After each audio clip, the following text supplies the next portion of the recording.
अच्छा, अब हम पढ़ेंगे ईसीजी के बारे में। ईसीजी की हमारी पहली क्लास है। ये देखें ईसीजी पे।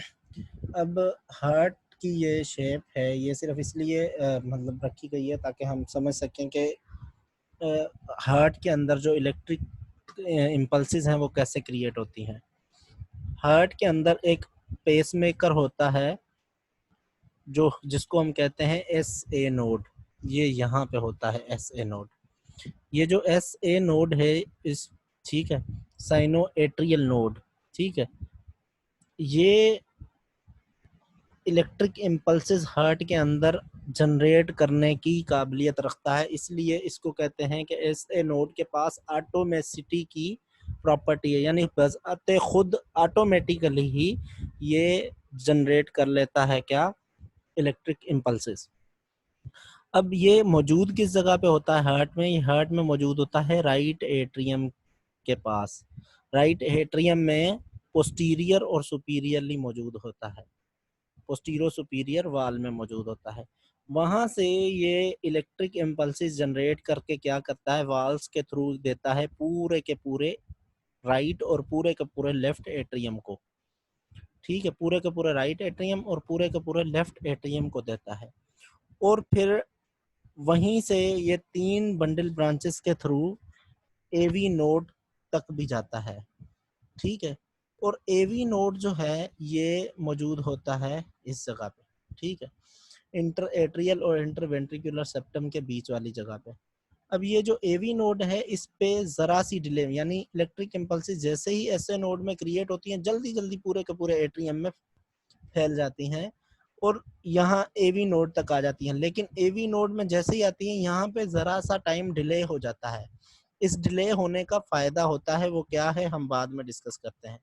जैसे ही डिले होता है, थोड़ा सा डिले होने के बाद ये अपनी इम्पल्सेस देता है बंडल ऑफ हिज को, ठीक है। यहाँ से ये बंडल ऑफ हिज ब्रांचेस में डिवाइड हो जाता है। ये राइट बंडल ब्रांच है और ये लेफ्ट बंडल ब्रांच है, ठीक है। अब right bundle branch right ventricle को कंप्लीटली, उसकी वाल्स को कंप्लीटली सप्लाई करती है इलेक्ट्रिक इम्पल्सेस, और ये लेफ्ट बंडल ब्रांच जो है लेफ्ट वेंट्रिकल को कंप्लीटली सप्लाई करती है, ठीक है। अब ये है इंटरवेंट्रिकुलर सेप्टम। तो हमें ये पता चला कि बंडल ऑफ हिज और शुरुआती जो पोर्शन है बंडल ब्रांचेस का वो इंटरवेंट्रिकुलर सेप्टम को क्या करता है, सप्लाई करता है, ठीक है। अब उसके बाद यहाँ पे ये जो पोर्शन है बेजल पोर्शन, और उसके बाद यहाँ पे ये पोर्शन है, ठीक है, मैंने ये पाइकल पोर्शन है और ये बेजल पोर्शन है। अब एपेक्स पे भी यही बंडल ब्रांचेस जो हैं वो सप्लाई करती हैं यहाँ से होते हुए, फिर ये बेजल पोर्शन पे जाती हैं। अब ये जो एस ए नोड के अंदर इलेक्ट्रिक इम्पल्स क्रिएट होती है और होते ही कहाँ आती है, यहाँ पे एट्रियम में, राइट और लेफ्ट एट्रियम में। ये ईसीजी पे हमें अपीयर होती है पी वेव के तौर पे, यानी यहाँ पे जो इलेक्ट्रिक इम्पल्सेस जाहिर होती हैं एट्रियम में, राइट और लेफ्ट एट्रियम में, ये हमें ईसीजी में मिलेंगी पी वेव के फॉर्म में। हम पी वेव देखेंगे तो हमें पता चलेगा कि जी राइट और लेफ्ट एट्रियम में इम्पल्सेस पहुंची हैं। उसके बाद जरा सा डिले होता है, आइसो इलेक्ट्रिक लाइन आ जाती है। आइसो इलेक्ट्रिक लाइन क्या, उस पर भी हम बात करते हैं किसे कहते हैं। वो जो जरा सा डिले आता है जिसे हम पी क्यू या पी आर सेगमेंट कहते हैं, वो डिले एवी नोड के डिले होने की वजह से होता है। और उसके बाद कौन सी वेव आती है, क्यू वेव आती है। क्यू वेव इंडिकेट करती है इंटरवेंट्रिकुलर सेप्टम के अंदर जो इलेक्ट्रिक इम्पल्सेस गई हैं, डिपोलराइजेशन हुई है, उसको शो करती है। और उसके बाद आर वेव है वो अपाइकल पोर्शन को शो करती है, ठीक है। और उसके बाद एस वेव है जो बेजल पोर्शन के डिपोलराइजेशन को इंडिकेट करती है। अब यहाँ पे आ जाए, यहाँ पे ध्यान दें कि नॉर्मल रिदम 4 एंटिटीज जो है वो क्रिएट करती है। एक पी वेव, दूसरा क्यू आर एस कॉम्प्लेक्स, तीसरा टी वेव और चौथा यू वेव, ठीक है। अब ये हमने तीन मतलब 2 बातें डिस्कस की वहां पे।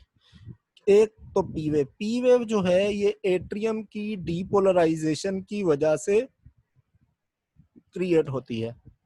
और ये जो क्यू आर एस कम्प्लेक्स है ये पूरे के पूरे वेंट्रिकल्स की डीपोलराइजेशन, अगर इनको अलग अलग करें तो क्यू जो है वो इंटरवेंट्रिकुलर सेप्टम की वजह से, आर जो है वो अपाइकल पोर्शन और एस जो है वो बेजल पोर्शन की वजह से यानी डीपोलराइजेशन की वजह से क्रिएट होता है। और ये जो टी वेव है ये वेंट्रिकुलर रीपोलराइजेशन की वजह से अपीयर होती है। और ये जो यू वेव है ये पेपिलरी मसल्स होते हैं, पेपिलरी मसल्स जो हैं मतलब होते हैं ये जो एट्रियोवेंट्रिकुलर वल्व्स हैं उनको सपोर्ट या गार्ड करने के लिए पेपिलरी मसल्स होते हैं। ये दो होते हैं, एंटीरियो लेटरल और पोस्टीरियो मीडियल मसल्स होते हैं। उन के अंदर जो मतलब डिपोलराइजेशन होती है और रिपोलराइजेशन होती है उसे इंडिकेट करती है क्या, यू वेव। यहाँ पे देखें आप, ये पी वेव है।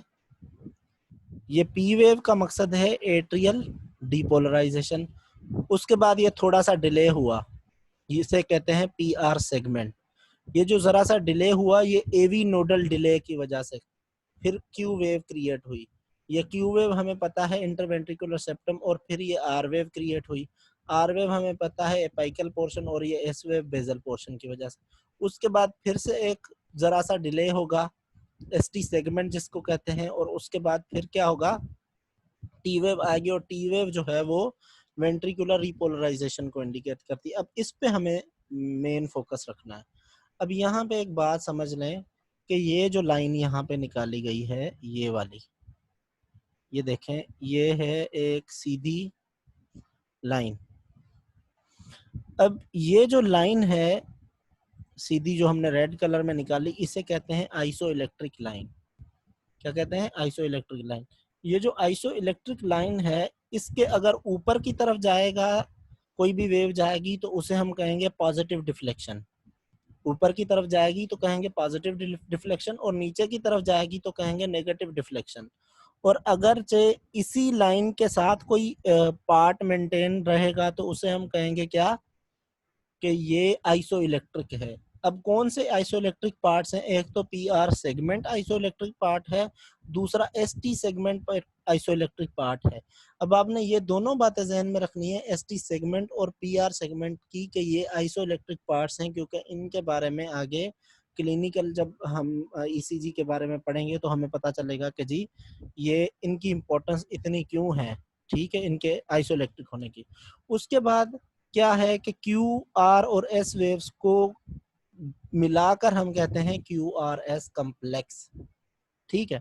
और उसके बाद आ जाए कि पी वेव के स्टार्ट होने से क्यू वेव या आर वेव के स्टार्ट होने तक जो पूरे का पूरा सेगमेंट है उसे हम पी आर इंटरवल कहते हैं। याद रखें पी आर इंटरवल और पी आर सेगमेंट में फर्क है। पी आर सेगमेंट छोटा होता है, पी आर इंटरवल बड़ा होता है। P R segment P wave के खत्म होने के बाद शुरू होता है और क्यू वेव के शुरू होने से पहले खत्म हो जाता है, जबकि पी आर इंटरवल जो है वो पी वेव के शुरू होने से शुरू होता है और क्यू वेव के शुरू होने से खत्म हो जाता है। उसके बाद दूसरी जो चीज आती है क्यू टी इंटरवल, यानी क्यू वेव के शुरू होने से लेकर टी वेव के खत्म होने तक इसको क्यू टी इंटरवल कहते हैं। ओके, ये बात आपने समझ लेनी है। उसके बाद यहाँ पे देखें फिर से, ये एस ए नोड है, ये क्रिएट कर रहा है क्या, इम्पल्सिस को, और वहां से ये इम्पल्सिस क्रिएट करके एट्रियम को भी दे रहा है, ठीक है। ये तीन बंडल ब्रांचेस के बारे में, ये विकी बैक जो है, ठीक है, वेंकी बैक, ये मिडिल ट्रैक्ट है, और एंटीरियर ट्रैक्ट बैकमेंस बंडल, ये आप याद कर लें तो बेहतर है। नहीं हो रहा तो कोई मसला नहीं, ये इतना ज़रूरी नहीं है ईसीजी की इंटरप्रिटेशन के लिए। लेकिन एवी नोड जो है यहाँ पे, ये यहाँ पे एवी नोडल डिले आपने जहन में रखनी, और वहां से ये बंडल ऑफ हिज और राइट और लेफ्ट बंडल ब्रांचेस, और ये है पुरकंजी फाइबर्स। याद रखें कि हाईएस्ट स्पीड जो होती है ना, हाईएस्ट स्पीड वो इन पुरकंजी फाइबर्स की होती है। ये पुरकंजी फाइबर्स की हाईएस्ट स्पीड 4 मिली सेकंड्स या इस तरह कुछ इसकी स्पीड है, इतनी हाईएस्ट स्पीड होती है इन पुरकंजी फाइबर्स की। और ये एवी नोड की स्पीड सबसे स्लो होती है। ओके, ये आपने जहन में रख लेना है। अब पता चल गया कि जी ये किस तरह कंडक्शन होती है, और कंडक्शन के दौरान जो डीपोलराइजेशन या रिपोलराइजेशन वेव्स होती हैं वो ईसीजी पे किस तरह अपीयर होती हैं, ये भी हमने पढ़ लिया। ये देखें, ऐसे नोड को पेसमेकर कहा जाता है। फिर इंटरनोडल पाथवेज होते हैं, ठीक है। इंटरनोडल 3 पाथवेज होते हैं, इंटीरियर, पोस्टीरियर और मिडिल। उनके तीनों के हमने नाम पढ़े पिछली स्लाइड में, ठीक है। उसके बाद ये एवी नोड है, एवी नोड से फिर बंडल ऑफ हिज, और उसके बाद राइट और लेफ्ट बंडल ब्रांचेस, और यहाँ पे ये पुरकंजी फाइबर्स। ठीक है, अब फिर से जहन में रख लें कि एस ए नोड से जो वेव निकलती है एट्रिया की तरफ जाती है, एट्रियम डिपोलराइज होते हैं और वो ईसीजी पे अपीयर होते हैं पी वेव के तौर पे। और एवी नोडल जो डिले होता है ये ऑलमोस्ट 0.12 सेकंड्स का डिले होता है। ठीक है, तकरीबन।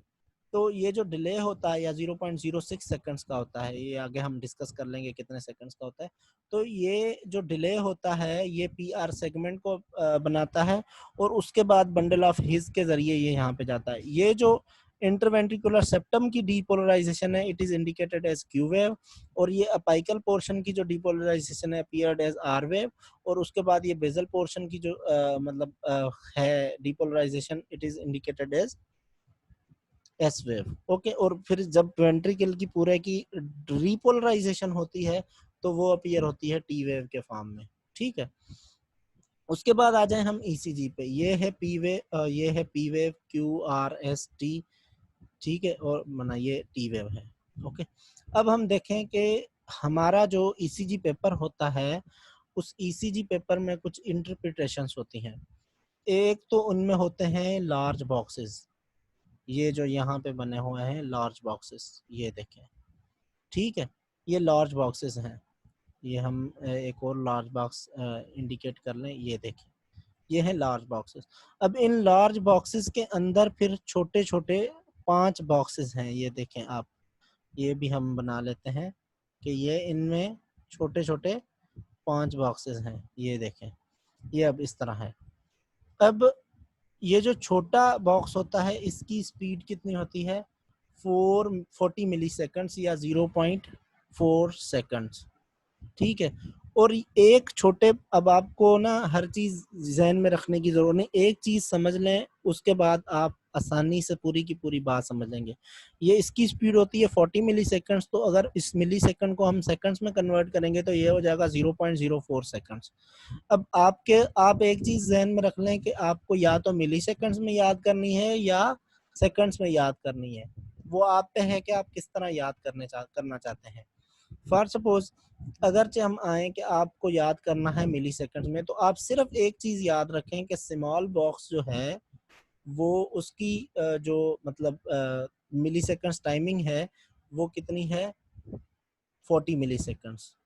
अब एक लार्ज बॉक्स बना होता है 5 स्मॉल बॉक्सेस का, तो 40 को मल्टीप्लाई कर देंगे हम किसके साथ 5 के साथ। तो 5 को जब 40 के साथ मल्टीप्लाई करेंगे तो हमें आंसर मिल जाएगा 200 मिली सेकेंड्स। तो हमें पता चल गया कि भाई स्मॉल बॉक्स जो है वो 40 मिली सेकेंड्स का है और उसमें डिस्टेंस 1 मिलीमीटर का आता है, और जो लार्ज बॉक्स है उसमें 5 स्मॉल बॉक्सेस हैं और 5 को जब 40 से मल्टीप्लाई किया जाएगा तो 200 मिली सेकेंड्स बन जाएंगे। तो जो लार्ज बॉक्स है वो 200 मिली सेकेंड्स का है, क्योंकि एक स्मॉल जो बॉक्स है वो 1 मिलीमीटर डिस्टेंस का है, तो 5 स्मॉल बॉक्सेस जाहिर सी बात है 5 मिलीमीटर सेकंड्स के होंगे और मिलीमीटर्स के होंगे। तो सेम तरह से यहाँ पे भी है कि 1 स्मॉल स्क्वायर को अगर आप याद करें 0.04 से, तो 0.04 को 5 के साथ मल्टीप्लाई कर दें सेकंड्स के हिसाब से। जब 5 के साथ आप मल्टीप्लाई करेंगे तो आपको पता चल जाएगा कि भाई ये 0.2 सेकंड्स हो जाएगा एक लार्ज बॉक्स। ये आपने बात समझ लेनी है। और स्पीड जो होती है नॉर्मल ईसीजी पेपर की वो होती है 25 मिलीमीटर्स या फिर 1000 मिली सेकेंड्स की या फिर 1 सेकंड के हिसाब से। अब ये सारी स्पीड्स कंपेरेबल हैं।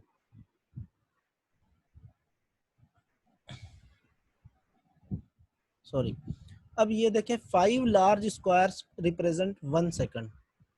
5 लार्ज स्क्वायर्स जो हैं वो क्या इंडिकेट करते हैं 1 सेकंड। कैसे, अब आप यहाँ पे ध्यान दें, ये कितने लार्ज स्क्वायर्स हमने इंडिकेट किए हैं यहाँ पे। ये एक लार्ज स्क्वायर हो गया, ये दूसरा लार्ज स्क्वायर हो गया, ये एक हो गया, ये दूसरा हो गया, ये तीसरा हो गया, ये चौथा हो गया, ये पांचवा हो गया। तो ये इक्वल हो गए 1 सेकंड के। कैसे देखें, हमने पढ़ा 40 मिली सेकंड्स, एक जो स्मॉल बॉक्स है वो कितने मिली सेकंड्स का है 40 का, तो 5 स्मॉल बॉक्सेस कितने मिली सेकंड्स के हुए 200 मिली सेकंड्स के। अब 5 स्मॉल बॉक्स का एक जो है लार्ज बॉक्स है, तो टोटल कितने लार्ज बॉक्सेस हैं? 5 लार्ज बॉक्सेस। तो 5 को अगर 200 से मल्टीप्लाई करेंगे तो कितना आंसर आएगा हमें? डेफिनेटली हमें कितना बना 1000 मिली सेकंड्स आएगा। या और आसान तरीका 40 को जस्ट मल्टीप्लाई कर दें 25 के साथ, क्योंकि इसमें कितने होंगे? एक 5 स्मॉल बॉक्सेस एक लार्ज बॉक्स में और दूसरे लार्ज बॉक्स में भी 5 स्मॉल, इस तरह ये मल्टीप्लाई करेंगे तो हमें जहन में आ जाएगा। बस हमें क्या करना है, कोई भी या तो मिली सेकंड्स की वैल्यू उठानी है या सेकंड्स में वैल्यू उठानी है। बस एक स्मॉल बॉक्स की वैल्यू याद करनी है। एक स्मॉल बॉक्स की वैल्यू याद करने के बाद हम पूरी की पूरी ईसीजी की स्पीड की इंटरप्रिटेशन कर लेंगे। बहुत ही आसान है, इसमें कोई परेशानी वाली बात नहीं। सिर्फ एक वैल्यू याद करनी है कि 1 small box is equal to 40 milliseconds. बस इतनी सी हमने याद करनी है, हमें सब कुछ समझ में आ जाएगा। ओके, उसके बाद यहाँ पे आ जाएं, देखें ये हमने पी आर इंटरवल के बारे में पढ़ा था। इस पी वेव के स्टार्ट होने से क्यू वेव के स्टार्ट होने तक पी आर इंटरवल है। पी आर सेगमेंट जो है पी वेव के खत्म होने से क्यू वेव के शुरू होने तक। ये देखें, ये यहाँ पे पी आर सेगमेंट और ये पी वेव की ड्यूरेशन है। ठीक है, यहाँ पे ये देख लें। उसके बाद क्यू आर एस कम्प्लेक्स पे आ जाए। क्यू वेव के शुरू होने से एस वेव के खत्म होने तक इसे कहते हैं क्यू आर एस कम्प्लेक्स। और ये जो पॉइंट है आइसो इलेक्ट्रिक के साथ मिल जाती है इसको, ये जे पॉइंट कहते हैं इसे। और उसके बाद आइसो इलेक्ट्रिक पॉइंट है, आइसो इलेक्ट्रिक पॉइंट के बाद ये टी वेव आती है। एस टी इंटरवल किसे कहते हैं कि एस वेव के खत्म होते ही टी वेव के खत्म होने तक एस टी इंटरवल है। इसकी भी बड़ी इंपॉर्टेंस है, हम इसके बारे में बात करेंगे। ये मायोकार्डियल इन्फार्क्शन जो हार्ट अटैक है उसके बारे में हमें बहुत हेल्पफुल होता है। उसके बाद यू वेव है, इसके बारे में हमने पढ़ा था कि ये जो पेपिलरी मसल्स होते हैं उनकी रिपोलराइजेशन को इंडिकेट करता है। ठीक है, ये है। उसके बाद आता है एक और इंटरवल, क्यूटी इंटरवल।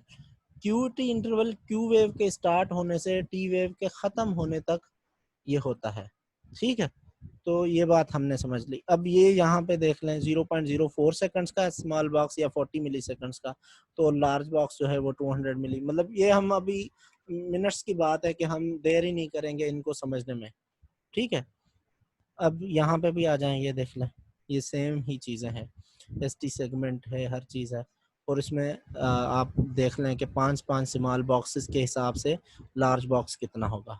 ठीक है, अब यहाँ पे देख लें, एक बात समझ लें, ये जो हमने यहाँ पे ये लिखा normal P R interval is 120 to 220 milliseconds represent by 3 to 5 small squares. ये बात समझ लें। देखें वहाँ यहाँ से जो पी आर इंटरवल की बात थी, ये पी यहाँ से स्टार्ट हुआ और यहाँ तक ये पूरे का पूरा पी आर इंटरवल है। अब देखें फॉर सपोज हम एक अंदाजा के तौर पर कहते हैं कि जी पी वेव शुरू हुई है यहाँ से।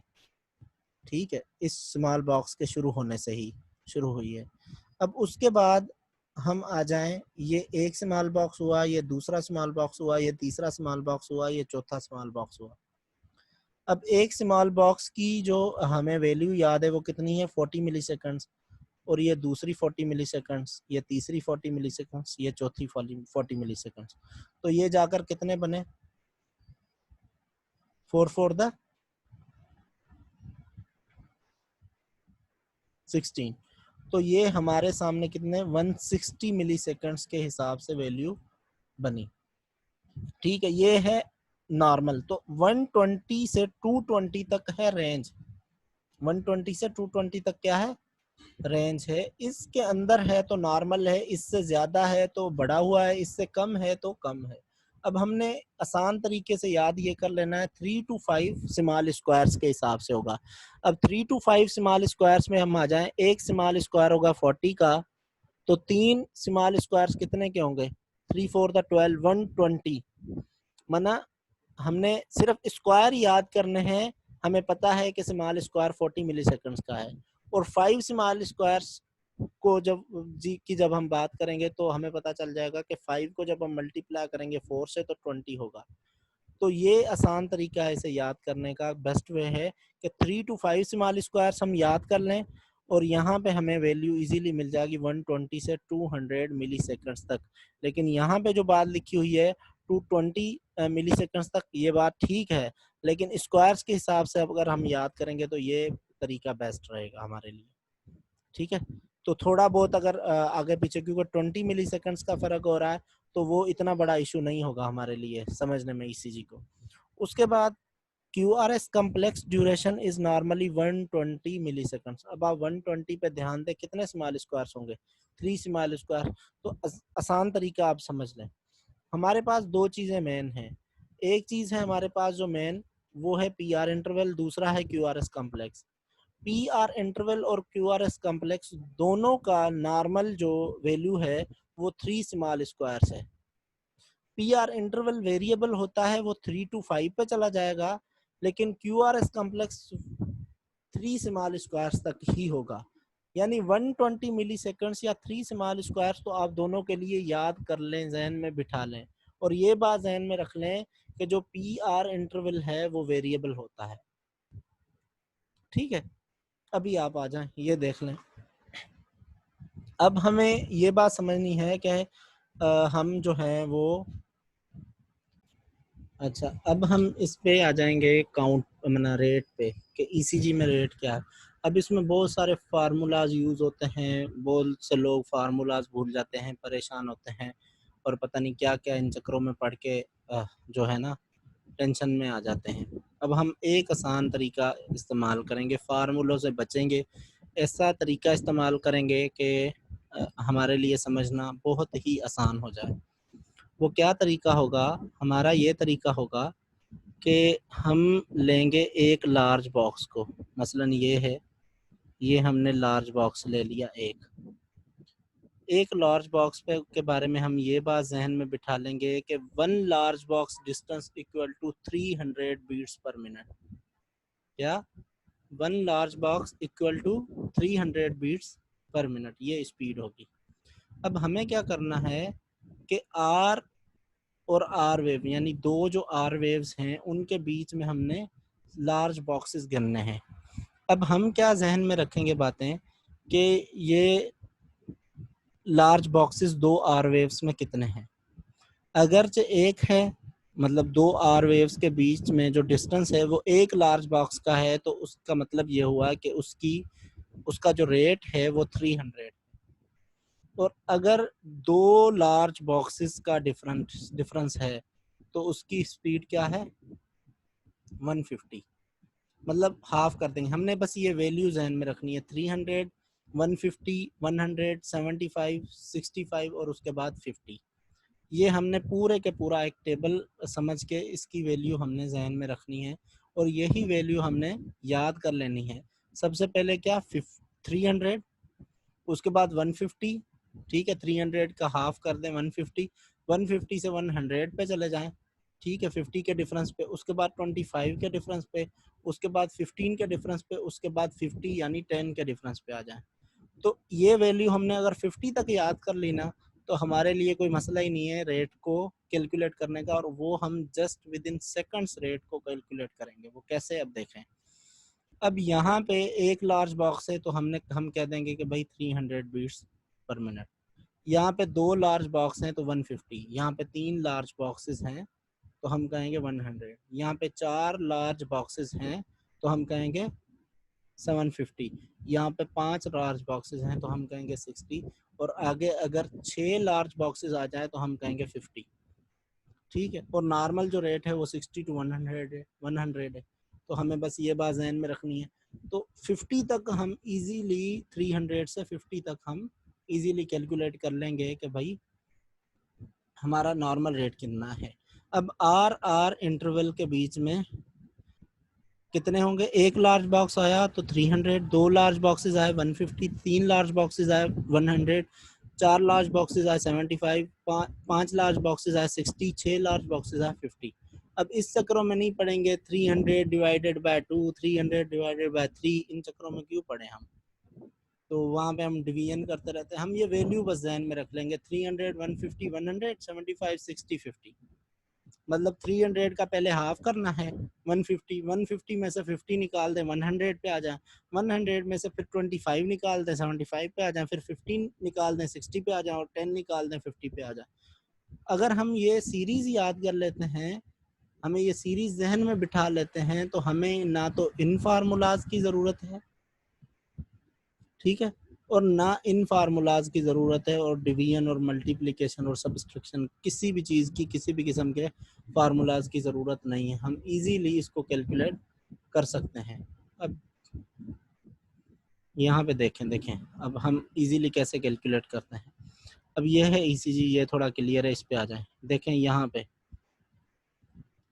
कि ये यहाँ पे आर वेव स्टार्ट हुई, ठीक है, यहाँ से है ये यहाँ तक, ओके।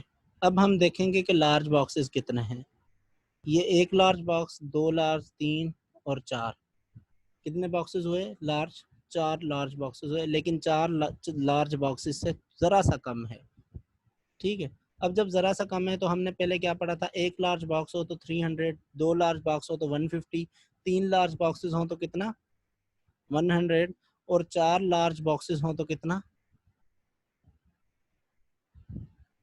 कितना पड़ा था 75। अब यहाँ पे 75 टू 80, 80 तक आप ले जाएंगे जी, हार्ट रेट तकरीबन 80 होगा।